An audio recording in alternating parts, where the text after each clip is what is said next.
नमस्कार दोस्तों। क्या हर एक का सपना होता है? उसी तरह का अगर आपका सपना है, ग्रेजुएशन के बाद मुझे अब्रॉड स्टडीज जाना है, आपको विदेश में पढ़ाई करना है, लेकिन उसके लिए क्या आपको पता है? उसके लिए कोई सही डॉक्यूमेंट दस्तावेज होना बहुत अनिवार्य होता है। अगर किसी भी डॉक्यूमेंट की गलती हो गई, मे बी अप्लाई के टाइम, अगर किसी भी डॉक्यूमेंट में कहीं पर आपको लगता है कि ये गलत था, तो आपका वीज़ा रिजेक्ट हो सकता है, आपका एडमिशन भी कैंसल हो सकता है।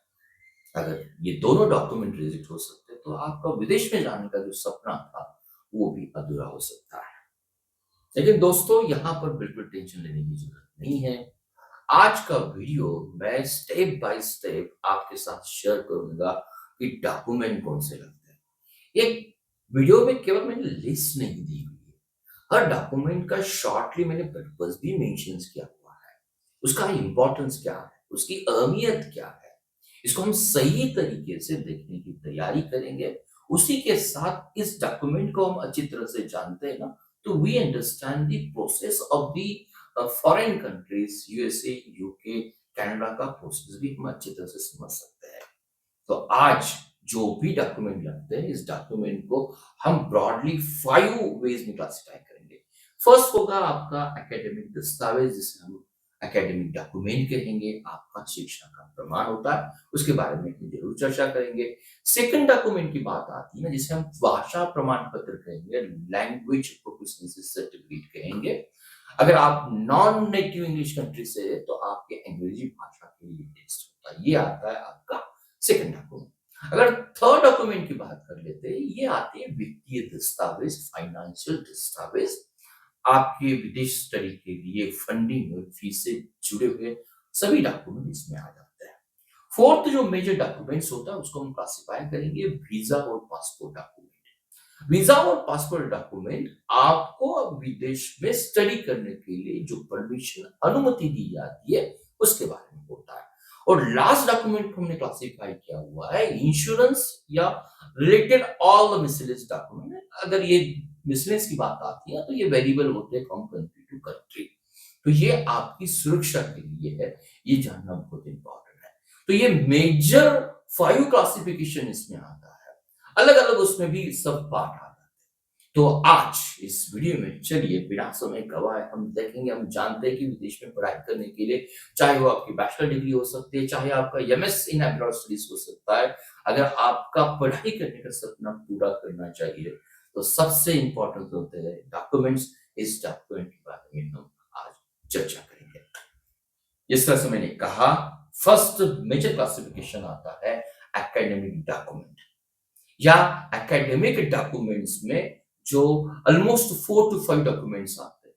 उसमें से फर्स्ट डॉक्यूमेंट आता है आपका मार्कशीट, आपका सर्टिफिकेट, आपका प्रमाण पत्र। किसके मार्कशीट आपको चाहिए?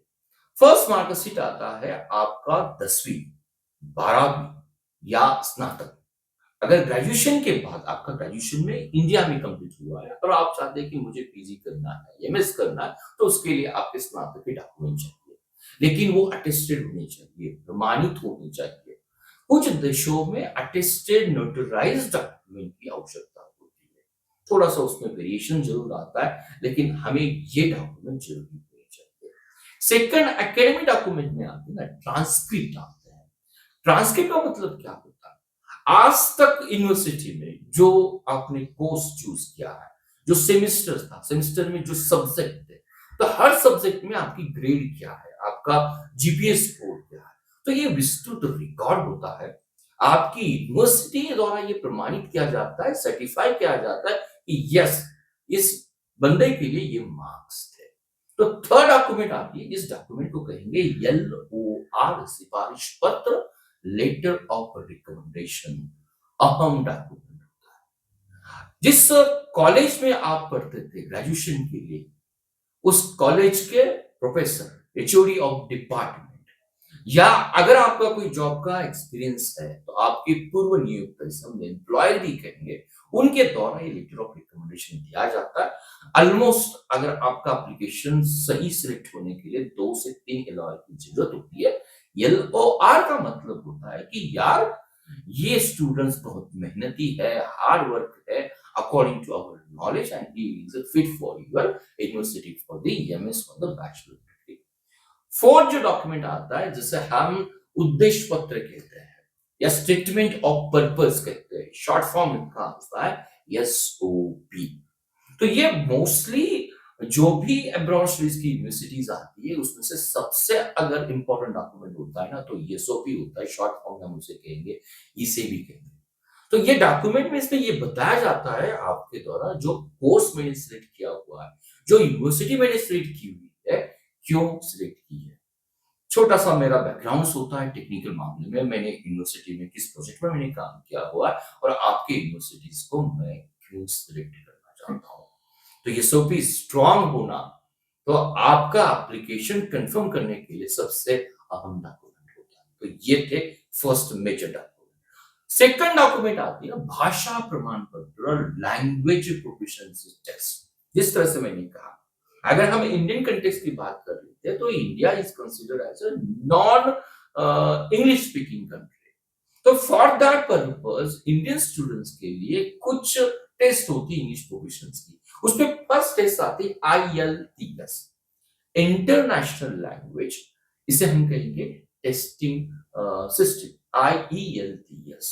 तो इसका जो ग्रेडिंग आता है ये 9 ब्रांच स्कोर सिस्टम होता है, मोस्टली यूके के लिए, कनाडा के लिए, ऑस्ट्रेलिया के लिए ये IELTS कोर्स की रिक्वायरमेंट होती है।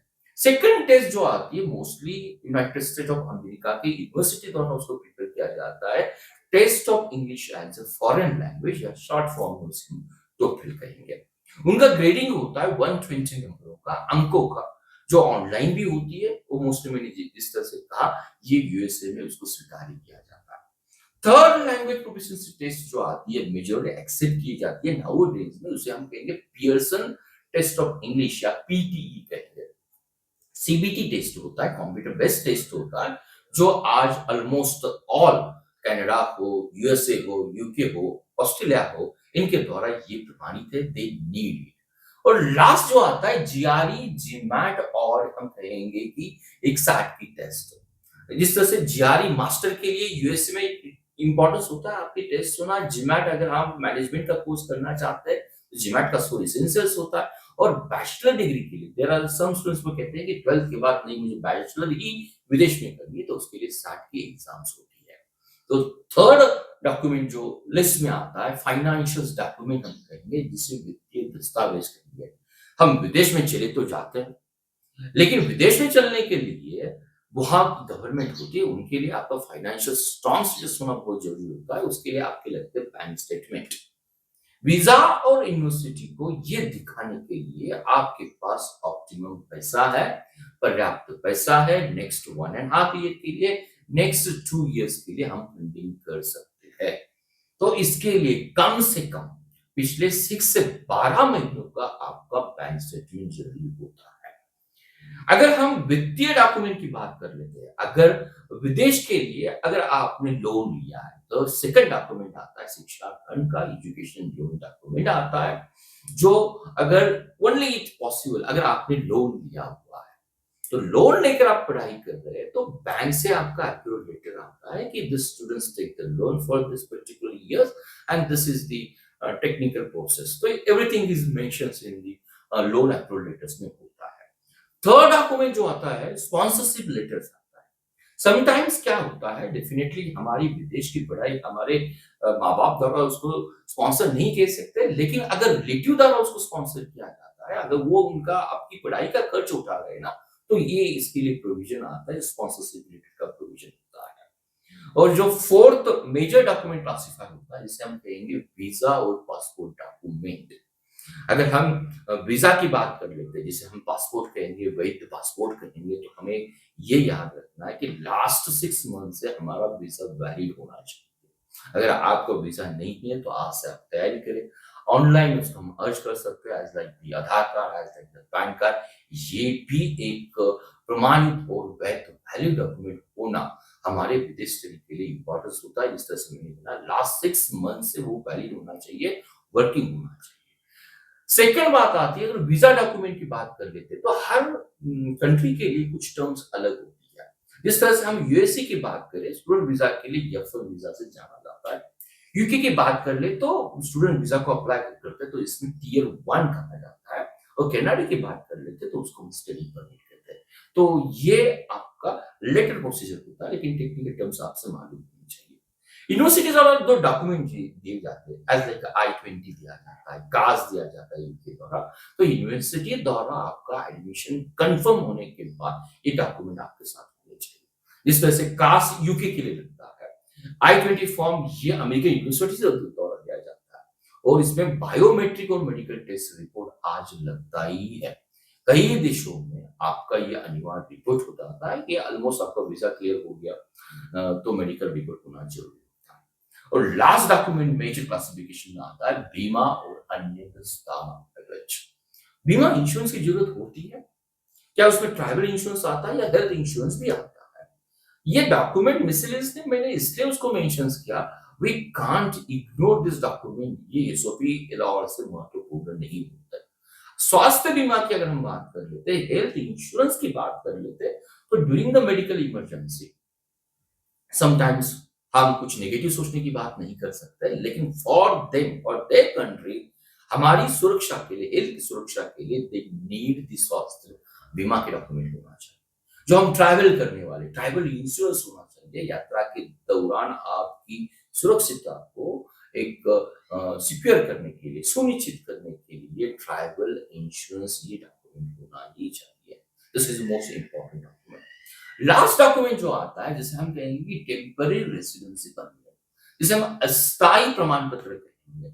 तो ये अस्थायी प्रमाण पत्र कुछ देशों की छात्र वीजा के बाद समटाइम, जिस तरह से हमने कहा कि F1 की बात आती है, टियर 4 की बात आती है, स्टडी परमिट की बात आती है, तो सम कंट्री नीडेड अस्थायी आपका रेसिडेंस है, ये दिखाने के लिए आपको ये डॉक्यूमेंट होना चाहिए। तो ऑलमोस्ट ये थे 5 डॉक्यूमेंट में हमने ऑलमोस्ट 4 to 5 डॉक्यूमेंट को हमने कवर किया। तो दोस्तों, इस वीडियो के माध्यम से हमने जानने की कोशिश की, दो दिस आर दी ओवरऑल हम देखेंगे 10 से लेकर 15 डॉक्यूमेंट्स है जो विदेश में पढ़ाई करने के लिए ये दस्तावेज बहुत ही जरूरी होते हैं। तो एसओपी और ये लवारा सही तरीके से तैयार करने से आज ही स्टार्ट करें। डॉक्यूमेंट का लिस्ट आपके साथ शेयर करने का मेरा पर्पस ये था, आईएलटीएस हो, टोफेल हो, अगर आप जीमैट करना चाहते हो तो उसकी तैयारी पूर्व 1 ईयर से स्टार्ट होनी चाहिए। अगर आपका फाइनेंशियल डॉक्यूमेंट आपको लगता है हर कंट्री का रिक्वायरमेंट क्या है, तो वीजा रिजेक्ट होने के चांसेस बहुत कम होता है। वीजा इंटरव्यू हो, हेल्थ इंश्योरेंस हो, ये हम बहुत लाइटली नहीं ले सकते, हल्के मन से नहीं ले सकते। अगर दोस्तों ये जानकारी आपको उपयोगी लगे, आपको लगता है कि हाँ यार सर ने अच्छे कुछ डॉक्यूमेंट की लिस्ट दी, तो जरूर इस वीडियो को लाइक करें, शेयर करें आपके दोस्तों के साथ, जरूर से उसे साझा करें, इस चैनल को सब्सक्राइब करें। आपका सब्सक्राइब, आपका लाइक ये हमेशा मुझे मोटिवेट कर देता है।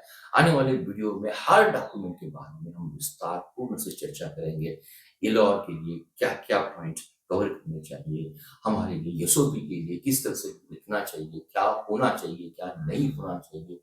इन तरह की वीडियो को समझने के लिए I request all of you, share करें, लाइक करें, सब्सक्राइब करें, और डॉक्यूमेंट के बारे में आपको कुछ क्वेश्चंस है तो जरूर कमेंट में मेंशन करें। Thank you very much.